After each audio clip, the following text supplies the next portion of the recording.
They said they were taking me to lunch. I put on my good sweater, the one with the pearl buttons I've been saving for something nice. Thought maybe we'd sit by the water, laugh a little, share a slice of pie like we used to. But instead, they pulled up to a place with sliding glass doors and too many wheelchairs, and while I stood there smiling, waiting for my seat at a booth, they were inside, signing my life away. Said it was for my own good. Said I'd be better off with people my age, but what they really meant was, you don't fit in our life no more. I cried myself to sleep that night, in a borrowed bed. But 7 days later, I scratched a $2 ticket a nurse gave me out of kindness. And just like that, I was richer than they ever imagined. Before I go any further, tell me where you're watching from. I want to know who's sitting with me right now, listening to this old heart talk. Whether you're in a city apartment or out in the country, whether you're alone or got folks around, you matter here. Have you ever been hurt by the same hands you once held in love? Ever gave your life to raising somebody, just for them to turn around and act like you too heavy to carry now? If that's you, I need you to know. You ain't alone. This story I'm telling, it's got my name on it, sure, but it's stitched with the same threads so many of us carry. Down in the description there's an email. Write me, or leave your truth in the comments below. Let's not keep quiet about the pain they try to make us swallow. This ain't just my truth. It's ours. My name's Lillian May. I'm 65 years old, born up in a small town in Canada. Cold winters, kind people, and not a lot of money. But we made do. Always did. I raised my boy Marcus on my own. His daddy left before Marcus could even say thought.I. I worked nights cleaning offices and days helping in a school kitchen.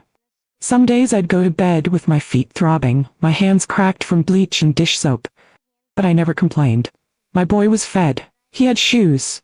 He had school books. That was enough for me. I remember when Marcus brought home his first A in math. I taped it to the fridge like it was $1 million check. He was always a quiet child, smart, kept to himself, kind-hearted. He used to make me tea when I had a cold, sit by my feet when I was tired. But then came Vanessa. She was pretty, sharp-tongued, always dressed nice. But cold.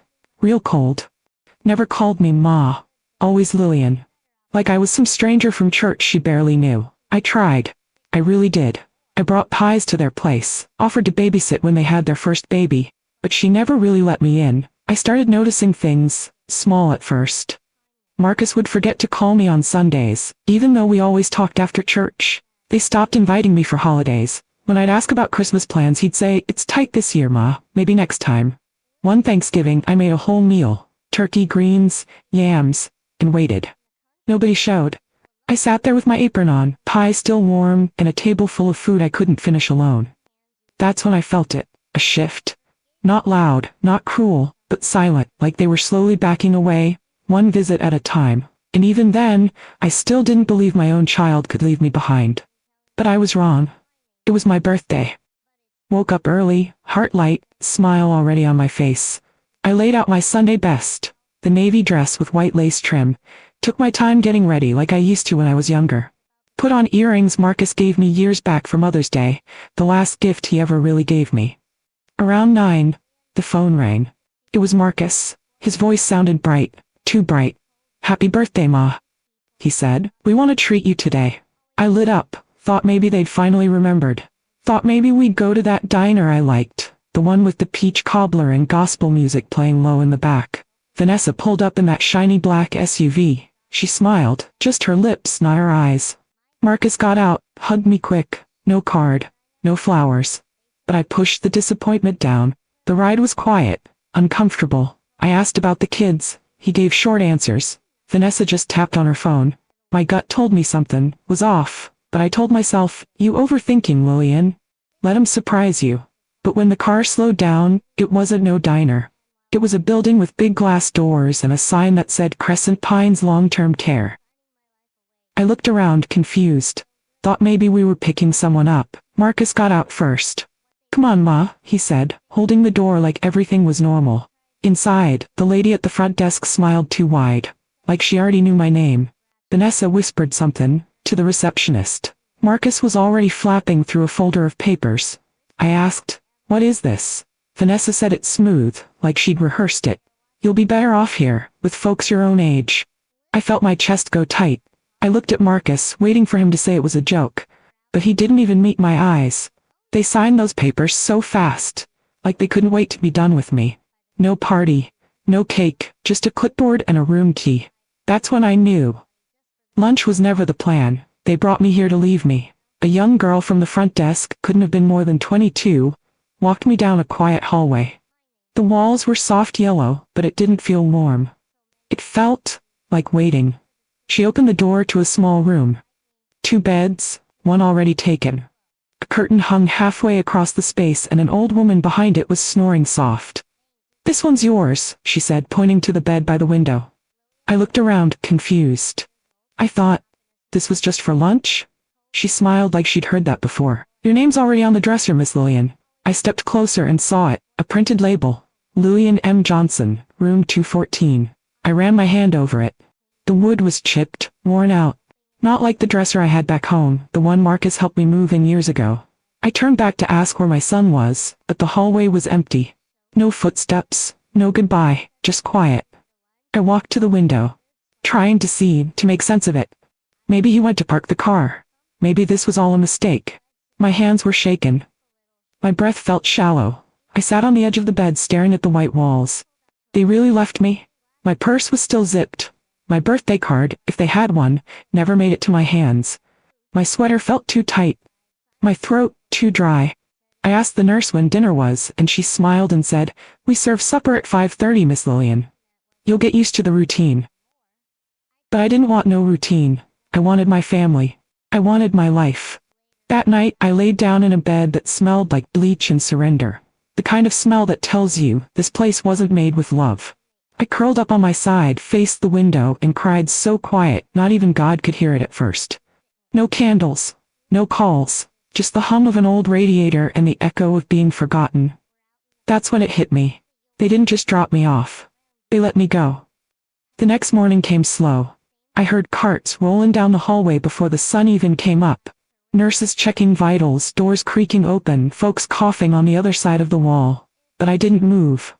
My birthday was yesterday, and not one card was left at my door. Not one balloon. Not one phone call from the boy I spent my life raising. Around 8, someone brought in a tray. Eggs, toast, some fruit cup in a plastic bowl. They set it on the table beside my bed and smiled like they were doing me a favor. I nodded, but my hand stayed folded in my lap. I didn't touch the tray. Not because I wasn't hungry, but because I didn't have the strength to eat food served with silence. I sat there, looking out the window. The glass had a little crack in the corner, like a line drawn from some old sadness. Outside, there were a few oak trees, bare and gray, just like how I felt inside. My mind started drifting. I remembered the birthdays I used to bake for Marcus. His first one. I made a chocolate cake with shaky hands because we didn't have a mixer. He clapped so loud when he saw it. I remember blowing up balloons with my cheeks puffed out like a fool, just to see him smile. One year, I sold my gold ring, the one my mama gave me, just to buy him a remote control car he wanted so bad. He played with it for 2 days and forgot about it. But I didn't mind. His joy was mine. I gave that boy every corner of my life, every warm meal, every bedtime story, every prayer whispered in the dark. And now? Now I was sitting in a room with no pictures, no cards, no music, no sound, but the ticking of a clock that didn't care. It was my first morning forgotten. It's funny, isn't it? The ones you give the most to. The ones you lose sleep for, cry for, break for. They're the ones who forget you first. I looked around the room. Beige walls, a plastic cup with a straw, a nurse call button that blinked like it cared. And that's when I said to myself, you might be alone, Lillian, but you still got breath. You still got a story. And maybe, just maybe, you still got a little fight left. It was my 3rd day in that room. Same gray walls, same untouched food tray, same ache sitting in my chest like a rock that wouldn't move. Then came Kendra. She was a nurse, maybe 29, with a soft brown face and eyes that didn't rush past you like you weren't there. Most of the others moved quick, talking loud and fast, like the job had swallowed their hearts whole. But not Kendra. She knocked gentle before she walked in, like she respected the silence I was drowning in. "Morning, Miss Lillian," she said, setting down a fresh tray. "You sleep okay?" I didn't answer at first, just nodded. But she didn't walk out like the rest. She pulled up the chair beside my bed, crossed her legs, and looked at me like I was somebody. Not a number. Not a room. Somebody. "You barely touched your plate again," she said, tilting her head. "What's going on?" I tried to shrug it off, but my voice cracked when I said, "Not much of an appetite when your birthday gift is a locked door." She didn't ask questions. She didn't force me to talk. She just stood up, walked out, and came back 5 minutes later with a hot cup of peppermint tea. "Here," she said. "Sip slow. It helps with a heavy heart." Something about her tone made me believe she knew what heavy felt like. From that day on, Kendra started checking on me, even when she wasn't assigned to my haul. She'd bring me little things, a new hairbrush, a roll of peppermint candies, a magazine that had puzzles in the back. One night, after a long shift, she came in late with tired eyes and said, "I ain't got much, Miss Lillian, but I picked this up on my break." She reached in her pocket and pulled out a folded scratch ticket, just a cheap $2 one. "Just something fun," she said with a little grin. "Maybe you'll win a free coffee or something." I held it like it was gold. Not because of the ticket, but because someone saw me. Someone remembered I was still here, still breathing, still worth a little moment of joy. That night, I didn't scratch it. I set it on the table next to my Bible, and said, "Thank you, Lord, not for the ticket, but for sending me Kendra." She didn't know it yet, but she had just given me something far more valuable than money. She gave me back my hope. I set that little scratch ticket on my nightstand and forgot about it for a whole day. Funny, ain't it? The thing that was about to change my life sat there like it was nothing. Next morning, I woke up early. The room was still dark, but my body was tired of lying still. Nurse hadn't brought breakfast yet, so I reached for that lukewarm cup of coffee from the night before. Took a sip, made a face, cold, bitter, but it was something to do. Then my eyes landed on that ticket. Just sitting there, waiting. I picked it up, grabbed the edge of a plastic spoon from my tray and started scratching slow. One number showed, then another, then another. 7. 7. I blinked, thought maybe the lighting was messing with me. I scratched the next row. $3.5 million. I froze. My hands went still, my chest tight. For a minute I just stared at it, waiting for it to disappear. I'd seen things before in grief, old memories, lost dreams. But this was real ink on real paper. Still, I didn't trust my own eyes. When Kendra came in a little later with my meds, I held the ticket out with shaky fingers. I didn't say nothing, just looked at her and handed it over. She read it once, then again. Then her mouth opened, but no sound came out. Silence. And in that still moment, my eyes filled with tears. Not from joy, not from greed, but from the kind of release you can't describe, the kind that comes after you've been walked over, left behind, and made to feel like you didn't matter. It wasn't about the money, it was about what it meant. I had been thrown away, and life reached down and picked me back up. Kendra looked at me, eyes wide, and whispered, "Miss Lillian, do you know what this means?" I nodded, but I couldn't speak, because for the first time in a long time, I wasn't just somebody's burden. I was somebody again. After that day, I didn't tell a soul. Not one nurse, not the lady across the hall who always washed my window, not even the head of the facility. The winning ticket stayed tucked inside my Bible, between the Psalms and the part where it says he prepares a table before me in the presence of my enemies. Felt right. Kendra, bless her heart, knew just what to do. She didn't panic, didn't post nothing, didn't act like I owed her a dime. She just sat beside me one night after her shift and said, "My cousin Raymond works in finance. He's clean, smart, quiet. I'll have him call you, Miss Lillian." Next day, he did. Kind voice. Didn't talk fast or try to confuse me with big words. Asked if I wanted the money in a lump sum or spread out. I told him, "I just want to make sure nobody can touch it but me." He helped me open a private account, set up a trust in my name, got everything legal, real clean, real protected. Then we changed my contact info. New phone number, new email. Even my mail started going to a P.O. box in a different town. I didn't want no surprises. Not after what they'd already done. I bought a prepaid cell phone from the little drugstore down the street when Kendra took me out on her day off. I didn't say much in the car. Just watched the road and clutched that bag like it was the key to my freedom. Then came the lawyer. A quiet man with silver hair and a black folder. He met me in the back room of the facility, the one they use for family meetings. I told him my whole story while he wrote notes like he'd heard this kind of heartbreak before. He helped me draft a new will, one that left not a dime to the people who left me behind. When he asked if I wanted to notify anyone in my family, I shook my head. I already did, I said. They just didn't know the letter came in the form of silence. So I moved in shadows, quiet steps, careful breaths, 'cause when you've been burned by the hands you fed, you don't move loud no more. You move wise. Didn't take long. Word travels fast when money shows up. I don't know how they found out. Maybe someone saw me at the bank, maybe they checked my mail, or maybe God just let the truth slip through the cracks. Either way, 5 days after I opened that account, they came walking through the front door of Crescent Pines like they still had keys to my heart. Marcus showed up first, same coat, same smile I hadn't seen since the last Thanksgiving he never came to. He walked in my room like he owned it. "Hey Ma," he said soft. "We've been thinking about you, just wanted to check on you." He reached out to touch my shoulder. I didn't move. Vanessa followed behind him, heels clicking.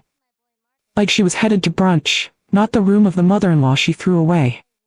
She leaned in and gave me one of those fake hugs, the kind where your body touches but your heart don't. "Oh Lillian," she said, "we didn't know this place would upset you so much. We thought you'd settle in better." Settle in? I wasn't some couch to be placed where it fits. I was a woman they left. I looked at both of them. Didn't smile, didn't blink. Just watched. Watched how Marcus avoided my eyes. Watched how Vanessa kept glancing at the table like she expected a check to be waiting. They didn't ask how I was feeling. They didn't ask if I'd been eating or sleeping. They just showed up. With thin words and greedy hearts. "Everybody's been talking, Ma," Marcus said after a pause. "We just wanted to make sure you were okay." "Okay?" I sat there in silence, not angry, not loud, just done. I nodded once, picked up my tea, sipped it slow. I wanted them to feel that quiet, wanted them to sit in the same empty air they once left me in. No welcome back. No soft words. No joy. They thought my door would still be open, just because their hands were now empty. But what they didn't understand is, when you leave someone behind, you don't get to walk back in just 'cause the weather changed. They sat across from me like we were family again. Like nothing had happened. Like I was supposed to forget the cold ride. The silence. The door that locked behind me on my birthday. I leaned back in my chair, hands folded in my lap. No anger in my voice, just truth. "You didn't come to visit," I said, eyes fixed on Marcus. "You came to claim." He looked down, rubbing his hands together. He always did that when he got nervous. "Ma, we didn't know it'd be that bad," he mumbled. "Vanessa thought," I held up my hand. "Don't speak for her, and don't blame her. You had your own pen when you signed them papers." His lips moved, but no words came out. Vanessa cleared her throat, shifting in her seat. I leaned in, just a little. "You signed my life away, like I was some old bill you didn't want to pay. Now you hear I got something again, and you want to cash in on what's left?" Silence. "You didn't call when I cried. You didn't check when I stopped eating. You didn't even ask what room they put me in." Marcus opened his mouth again, but I cut him off with one look. "I fed you from empty pots, paid bills late so you had school shoes. I sold my gold for your first car, and this is what you gave me back? A hallway full of strangers and a bed that didn't even know my name." Vanessa tried to speak next. "We were overwhelmed, Lillian. Life's been hard. We didn't mean." I turned to her, calm, firm. "You meant exactly what you did. Don't wrap neglect in soft words. I've lived too long for that." Then I stood up. My knees ached, but my spine was straight. "You wanted to forget me. Until I became too valuable to ignore." They looked away. "Now you want a seat at my table, but you walked out before the food was done." I didn't yell. I didn't cry. But my voice carried the kind of pain that don't need noise to be felt. I walked to the window, looked outside at the sky just starting to turn gold. "You gave me silence when I needed love. So don't expect love now, just 'cause I found my voice." Next morning I rose early, packed my few things slow and careful. The scratch ticket was still folded in my Bible just where I left it. My teacup was washed and dried. I didn't leave no mess, no drama. I just left. Didn't tell a soul. No goodbye to the staff, no note for the ones who forgot I was a person. Kendra knew, of course. She stood near the exit door in plain clothes, no badge, holding the keys to her car. We didn't hug. We didn't cry.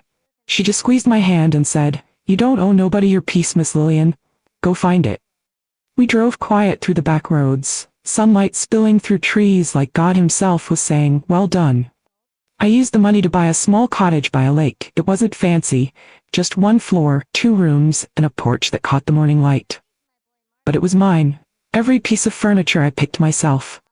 Every frame on the wall held a photo of the woman I used to be. Young, strong, smiling, even through the storms. I didn't hang pictures of Marcus. Not out of hate, but because I needed to see me again. I kept the Bible near my bed, lit candles in the evening, played old records that made the house feel alive. One night I sat on that porch, wrapped in a soft blanket, holding a cup of tea, and thought, peace has a sound. It's the absence of explaining yourself. No more begging to be seen, no more shrinking to make room for people who never stayed. Just stillness, and the quiet joy of finally belonging to myself. Once I got settled, I didn't go out buying fancy things. Didn't need a big car or flashy clothes. I bought dignity. And then, I gave some away. First thing I did was set up a scholarship fund in Kendra's name. Told the lawyer, make sure it's for girls like her, ones who show up in places where others turn away. She didn't know at first. I had it sent to her job through a quiet envelope, no name attached. Just a note that said, keep pouring light. Next, I had my lawyer pull a few files from Crescent Pines. Found a woman there, Miss Geraldine. Kind spirit, sweet hands. I'd see her struggling to pay for her oxygen refills. Her son never came. Just like mine. I paid off her full medical bill. Quietly, completely. And I made sure she got new slippers, soft robes, and her favorite strawberry lotion. The one the nurses said Medicaid wouldn't cover. Then I told my banker to set up a monthly donation fund for 3 local homes. Places that cared for women like me. Women who were remembered only by nurses and silence. I didn't do it for attention. I didn't want no article, no TV camera. I did it because I knew how it felt to be left in a room where the world forgets your name. I wasn't just rich in money. I was finally rich in choice. And with that choice I chose to give what I had once needed most. Dignity, warmth, and a reason to believe again. Now I want to speak straight to you. Yes, you. If they ever made you feel like you didn't belong, like you were too old, too slow, too much, if they turned their back on you just when you needed a hand, remember this. Your value ain't tied to their visit. Your worth didn't walk out when they did. And your story doesn't end just because they stopped reading it. You don't need anyone's permission to matter. You matter right now. You matter in your silence, in your scars, in your survival. Love yourself louder than they abandoned you. Give yourself the care you once gave them.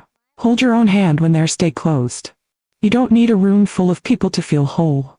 You just need one person, you, to say, I'm still here, and I still count. Your truth matters. Your pain is not too much. Your heart is not too broken. Your years are not wasted. Tell it, speak it, share it. Because somebody out there is holding in the same hurt you just let out, and your voice might be the key to their freedom. If this story touched you, if you felt seen, even just for a minute, tell me your story in the comments. Don't hold back. Don't sugarcoat it. Say what they told you to swallow. Say what you buried just to keep the peace. This space, it's ours. Not for shame, not for silence, but for truth. If you needed this today, like this video, let it be a light to somebody else still sitting in the dark. Subscribe. Not just for me, but for every voice that got told to hush. We gon' keep speaking. We gon' keep telling these truths. One story at a time. And let me leave you with this. They left me for dead. But life had one more chapter for me. And I wrote it, in full color, with my own hand. And this time, I didn't ask nobody for permission. Thank you for watching. See you on the next one. More love, from Granny.